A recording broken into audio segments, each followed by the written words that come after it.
I have had a few requests on how to wax a sling up. This is how I do it. I mean, how you do it, you can do it any way you want. It's just, but this is how I usually do it. Some guys like might melt a pot of wax and dip it in there, but I don't know. This seems to work good the way I do it right here. So I just get some beeswax. I just start rubbing it in really good. This is basically just a back and forth motion. Not really that complicated. I start the rings like this. And I just get a heavy coat of wax on as much as I can. I get the sides, try to get every side of it.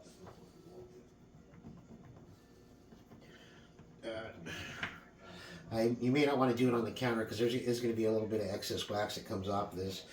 You can do it on a piece of cardboard or wherever you want to do it. It's not really hard to clean up after though. The wax tends to clean up pretty easily unless you, I don't know, maybe melt it in.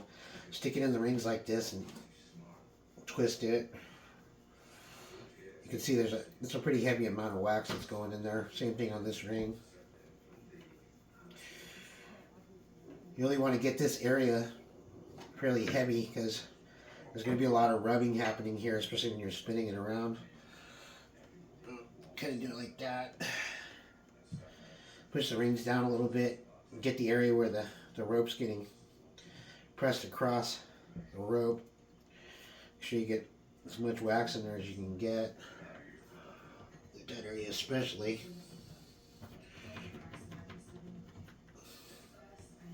Then usually what I do, after I have that all waxed up, I just pretty much go one direction and just get as much wax, but you can see it's starting to fill up all the holes back and forth.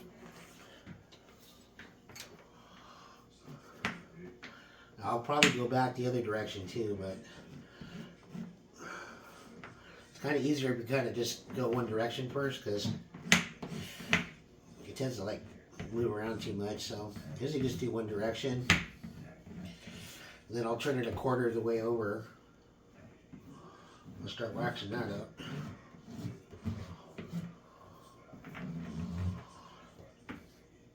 Flip it over another quarter turn to the other side. Start waxing that.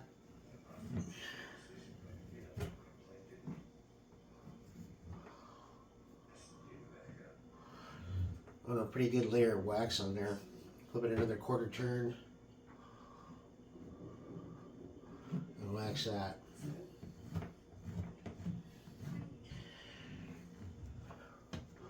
So I start doing the cup, so I'll do the outside portion of the cup. Start with this part here.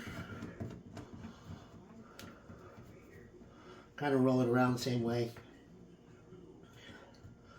I want to get wax everywhere on this thing, as much as possible. I would say the cup and the top part of the rings are where you really want it the most, and the part that you grab at the end right here, this portion as well. But I'm not done with the cup yet here, so I'll do the outside of the cup. And just rub that in really good.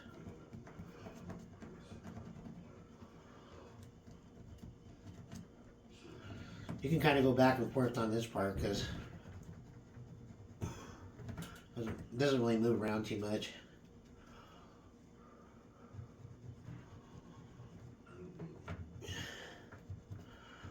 Kind of roll it over a little bit.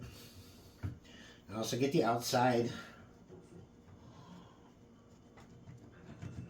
Just get that wax in there really good. Doing the inside now. This is actually where the balls and the projectiles sit. So rocks or whatever. Wax it a lot.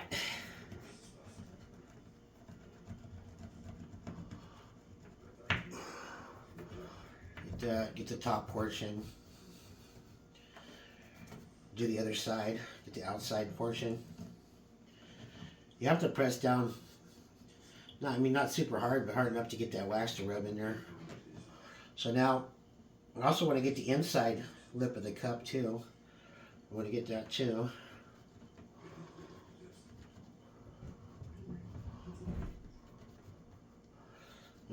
Just try to get a decent coat in there. Same thing on this one. It's a little easier when you put it on the side like this.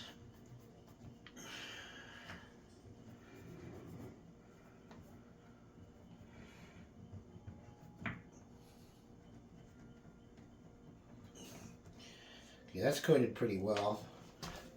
You know, kind of see, you can see the wax all over it pretty much.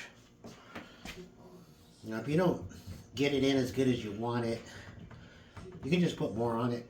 It's not, just put more in.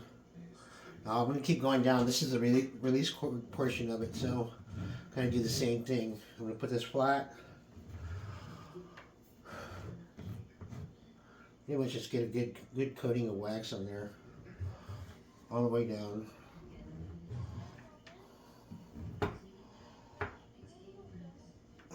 Roll it over, quarter of the way. I use my finger a little bit as a guide too. You can see this wax is getting worn down pretty quick. Beeswax is not too much money. It's really cheap. So just get a good coating on there. Another quarter turn.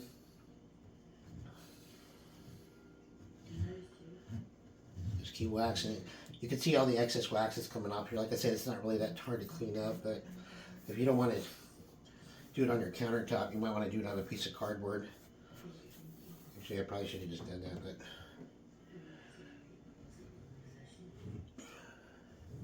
another quarter turn. Just keep going.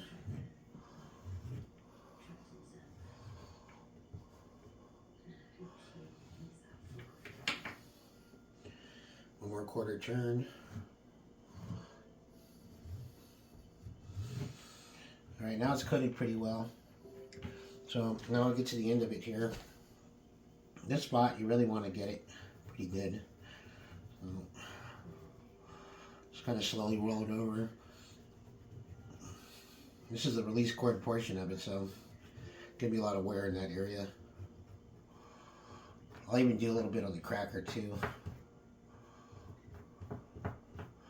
This helps protect it better. Kevlar doesn't do real well in water, so you want to get as much wax on it as possible. It also helps with the way it throws too. It also keeps it more consistent. Kevlar will stretch to a certain point and then it really doesn't stretch anymore. The more you use Kevlar, the more it'll kind of break in and hold its shape more, and it won't tend to stretch hardly at all. You can see a little more here that's missing. Put it more on here.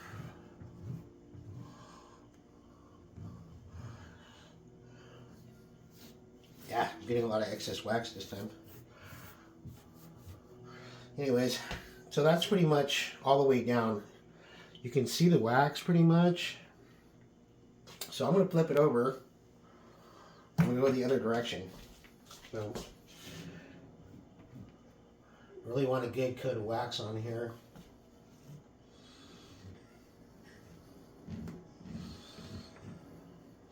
I'm going to roll it over a little bit more. Flip it over.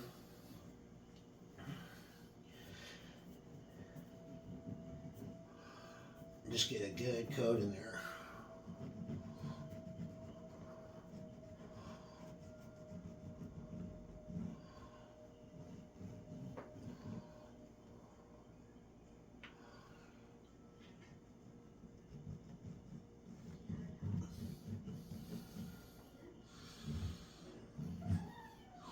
Anyway, so that's pretty well coated.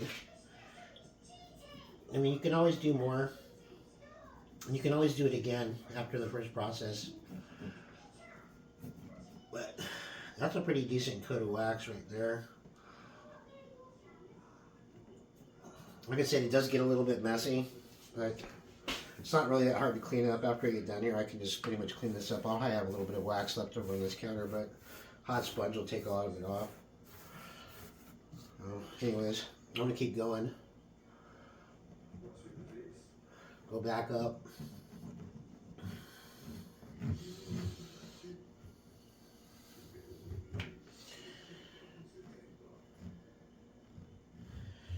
By the way, this is just one brick of the beeswax. I've actually used this for probably 4 or 5 slings already, so it looks a lot. It looks pretty worn, but I've already used this on at least 4 slings. So I don't know. I would say get a minimum of 8 coatings with this thing. Maybe even more. You might get 10.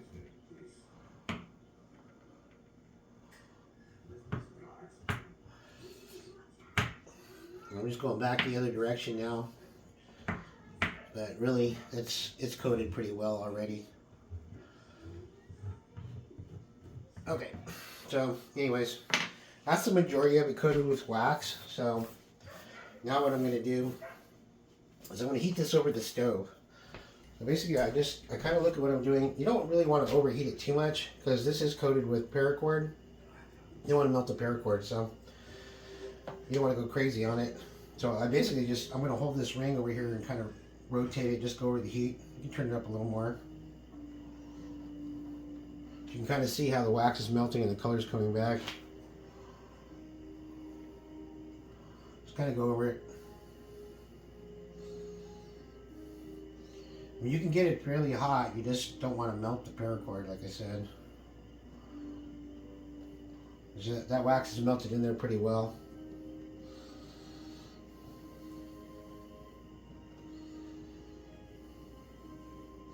Has a really good smell to it. It's beeswax. So kind of go over it like this. You want to heat it up enough to where it melts the wax, but it's not too super hot. Slowly roll it. Go back over it.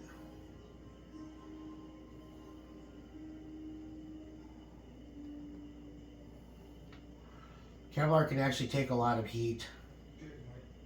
It's actually supposed to be fireproof, but I think everything's only fireproof to a certain point.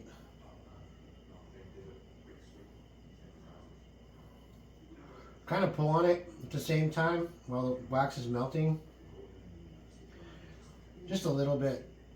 Just put a little bit of a stretch on that thing while it's melting.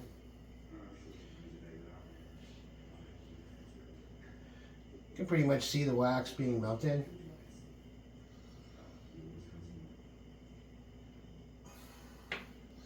And here's the cup, so you'll see the color start to come out once the wax melts.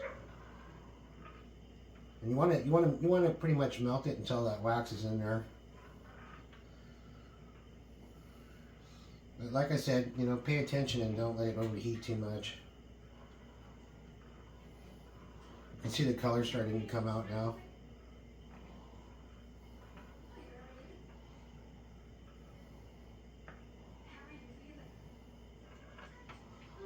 I suggest just keep going over it like this and not like holding it in one spot and trying to just melt a big old glob of wax if you can help it.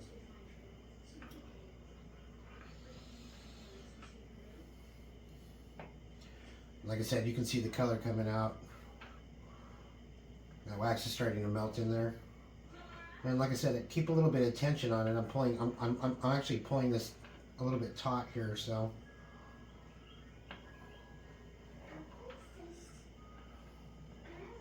Okay, that looks pretty good.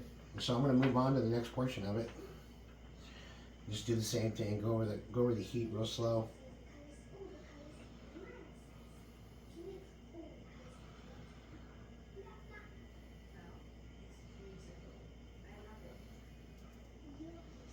Kind of rotate it a little bit. You can do it really any way you want. You just want to make sure you cover all parts of the sling so that wax melts in there. Keep it slightly taut.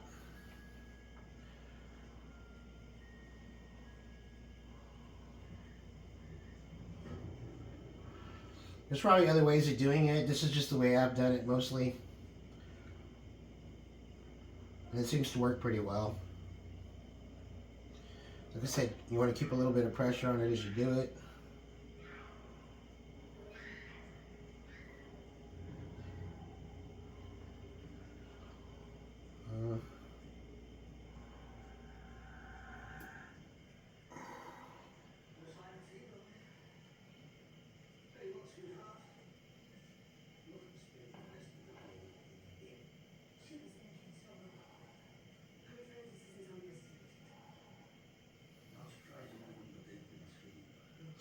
As you guys know, if you have my sling, this is heat shrink, so you don't want to make sure you don't overheat it too much.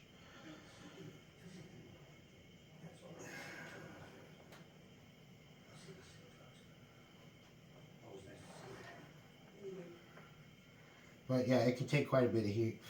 You just don't want to go crazy.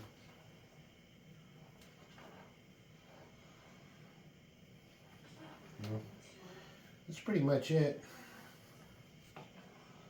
So, anyways, that's how you wax it up. Like I said, all the colors back in it. And actually, you know, once you get the wax in there, you'll notice it's a lot stiffer. So, especially if you keep it taut while you're doing it. And like I said, once you start using paracord, it does tend to stretch a little bit, but once it gets to a certain point, which is, I don't know.